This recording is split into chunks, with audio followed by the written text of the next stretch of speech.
Okay, here's the new oil pump. It's from GM. Got it at Amazon. It was like 70 bucks cheaper, but it is a GM pump. So I'll show you the part number for it. GM pump, right there.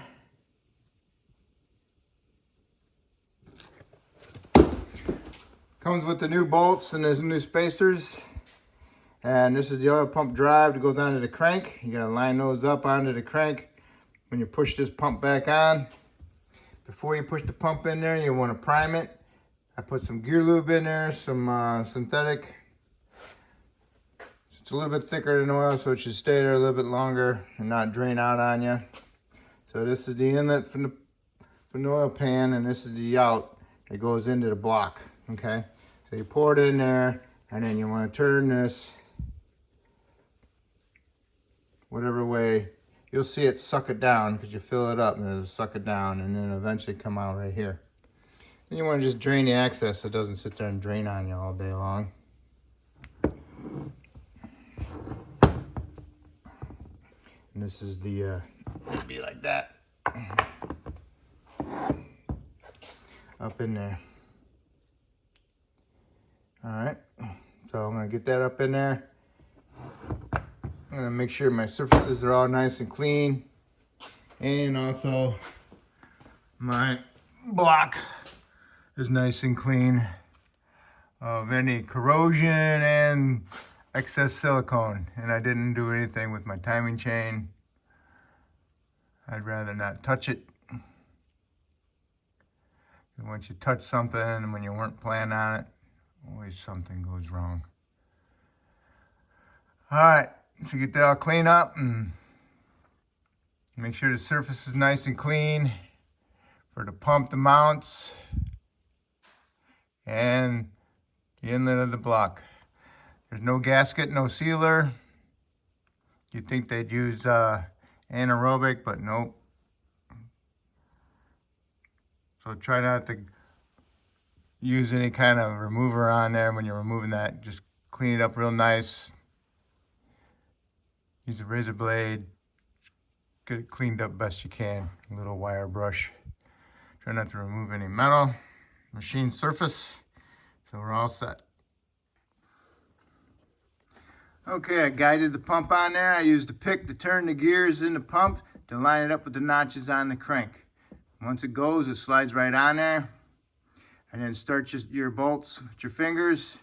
And then get like a little 1/4 inch ratchet. Snug up your bolts. Don't snug them up all the way. They tell you to lift up on the pump, but there's no play in it, but go ahead and push up on it anyway. And then go ahead and snug it up the rest of the way, and then go ahead and torque them to 18 foot-pounds.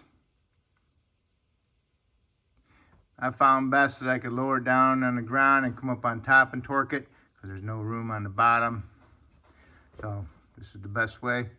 Next, what we'll do is put our front cover on.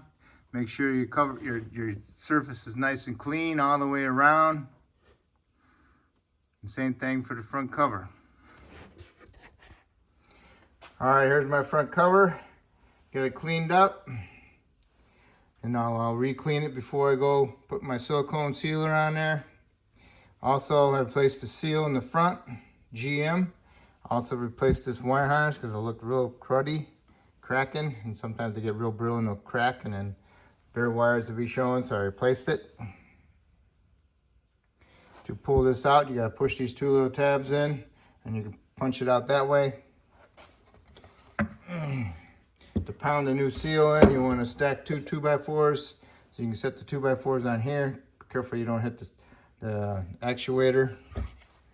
And here's the connector for the harness, right here. It's got a little lock that goes in there, real little pain in the butt to get out, but I got it out. And then you go and you can push this little tab down right here. Need to remove this, so I put a lot of Silglad in there so I can try to go ahead and put my lock back in for kicks. It ain't going very good. I'm gonna have it upside down. There we go. good enough. And there we go. To put the new seal in, I used a bearing installer. Tapped it in there nice and equal. It does have a stop on the other side. A little bit bigger of a lip. Okay. Here's my wire harness. Amazon. Front seal. Amazon. Okay. Inside here, when you remove this seal, it's going to have a nice little ridge of rust from the seal, because the seal rusts because it's metal. I used a wire brush to remove just the rusty part. Try not to remove any aluminum. And then I'll use some pipe dope, Teflon sealer inside there before I put my seal in, okay? So now I'm gonna clean this up, make sure my block is clean. I'm gonna put my silicone on there, and I'm gonna fish it down in there. Make sure you have your bolts ready. Make sure your bolts aren't all oily. And make sure these dowel pins push into the front of the block. And then go ahead, put all your bolts in and snug them up. Okay, I used gray silicone, smeared it with my finger, wiped off the excess. When it squishes, it's gonna be like microscopic thin, so you don't wanna have way too much on there, but you're always making sure there's enough. All right, so make sure you put a little bit of grease on your seal. You can plug this in after you get it all bolted up. This clip, I didn't remove it, unplug it from anything, so I just cut the excess of it off, using it to hold the insulator on there. All right, so now I'm gonna guide it in down there and get it on there. All right, make sure you put the front cover on there nice and straight. I'll use the two bottom long bolts and put them up here in the top to get the cover lined up and started, and then I can just push it in and then get the dowels in, and then I can get all my bolts started and then snug them up, starting where the dowels are at, and then go around and torque them to 18 foot-pounds. Go around, tighten them to 18 foot-pounds again. All right, so now it's ready. Okay, front cover's on. Now I need to go down and plug your oil pump solenoid back in, and you'll be all set. All right, you're gonna do the oil pan. What you really want to do is you want to remove all the 10s from this shield, 10mm head bolts, and you want to clean it out inside here best you can. And then down in the bottom down here, there was like about that much black sludge, okay? So I cleaned all that out. I was mainly looking for a gray material, real fine grayness. Gray would mean bearings. So there's no bearing material in the bottom, it was just black sludge. So I cleaned it all up, blew out my tube for my pickup. Now I can go ahead, put my shield back on, tighten my nuts up. Oh, they're probably like 90, probably 80 inch-pounds. All right, so I'm gonna put them on there, tighten them up, finish cleaning up my surface on my oil pan and on my block. Okay. I torqued these down to 95 inch-pounds. Clean this surface up really good. Here's my oil pump seal to the pickup tube. That's the part number for it. Here's my filter O-rings. They go through the pan. Here's the part number for that.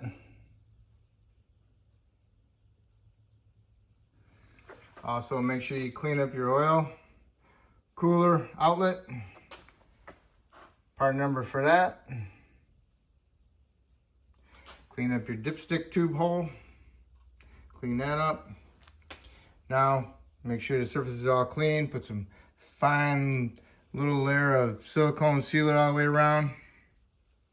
You can put a little bit of Sil-Glide on here and on here if you can. Otherwise, it'll get silicone on it.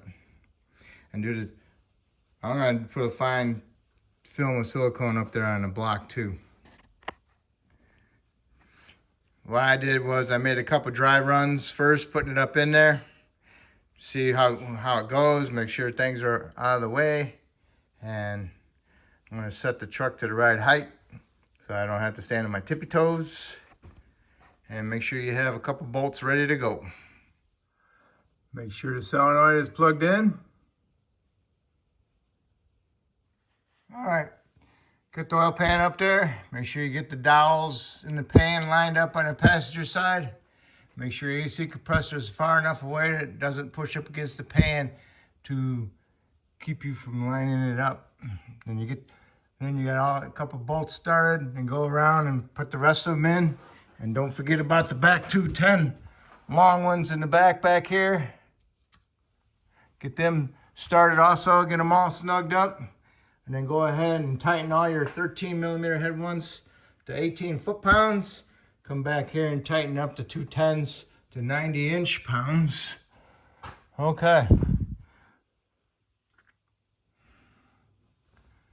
And then just double check it again. And now we can go ahead and start reassembling everything else. Time to get the water pump housing assembly back on. Here's my gaskets. Here's my GM part number. Got those from Amazon also. Next is the water pump. Got the surfaces all nice and clean. Got my gaskets on, my bolts in.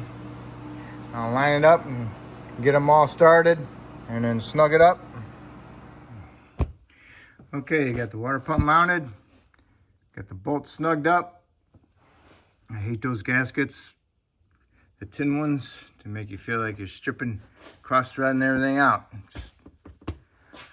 So be careful.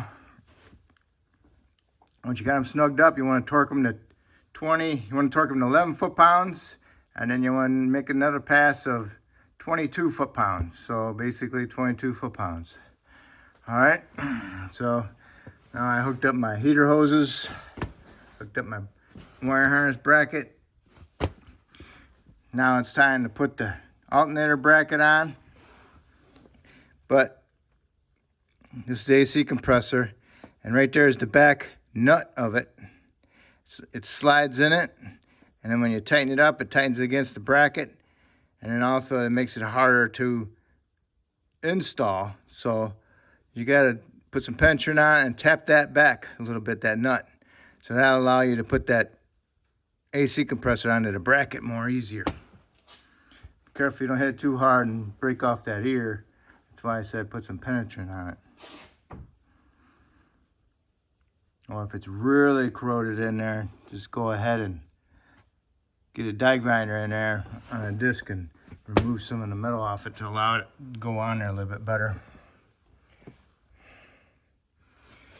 Okay, this is the long one for the alternator. That went all the way through to the head. Get that one started, and then the other long one goes in there. Get that started. You want it close but not tight, because you still got to get the ones down the bottom started. All right, and we got this one for the compressor, and this goes to the top. Pretty sure the compressor, and with a nut, and this is your ground cable.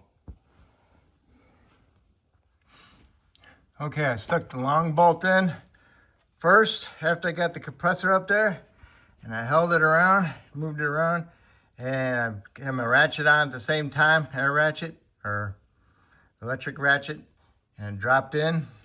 I didn't have this one in yet. I tried having it in there first, but it wouldn't work, so I took it out and I moved the compressor around and went the nut in the back, and now I just got it started. Now I'm gonna go put my stud in on that one and snug that stud up. Okay. Ah, yes. Forgot about it. That one on the bottom of the water pump housing. Got to bolt that one up and torque it too. 22. Next thing you need to do is put that vacuum pump up in there. Make sure you clean the surface off, and then on the block end on the pump, and then line up the gasket with the notches. You got 2 dowel pins. Line that up. What I did was I put some silicone sealer on both sides of it and plopped it on there, and then I lifted it up in there, got the dowels lined up, pushed it on there, and then I started a couple of my bolts. The bottom 2 I started, got them close, and then I worked on my way and did the other 2 on top. The one on the bottom left is the super long one, and the 2 on the right are the shortest ones, and the one on the top left is the medium one. And I tightened them up, pain in the butt, but I got the bottom ones tightened with these, top one on the left tightened with these, okay? And on the ones in the back I just got with these also. All right. Oh yes, forgot. This is the number for the vacuum pump gasket. Time to install my balancer. Cleaning this up, some emery cloth. Put some grease around it. On the inside, put some silicone, just to find the film of it. Get it in that little notch. And I got my steering rack bolt. Matches the thread of my harmonic balancer bolt. I'm going to use this to install it with some of my other pieces from my other installer. So we'll see how that goes. Okay, worked out pretty good. So the total is, with my bearing, is about 2 1/4. Okay, 2 1/4 spacer with my bearing, with this bolt. Okay, and I threaded in about that far. Okay, you want the pulley harmonic balancer to bottom out and not your bolt. Okay, you could probably go with a little bit less spacers, but that's what I used. I used a 3/8 from a 24mm socket, and it went in, and then it stopped moving, and then the sound changed on my gun, so that said stop. Okay. Put on the brakes, pump the pedal, they say. All right, so then you look up in there, you see where it's at, and their pulley is really close, so I think we're good. I don't know if you can see it, but let's see. All right. See the inner pulley? Looks good. So now when I get my new bolt, harmonic balancer bolt, that looks perfect, man. Put it on there, and make sure you blow out the threads with the blowgun, because that bolt had some Loctite on it. So now we'll get our new bolt in there, and we'll have to do the torque to yield process.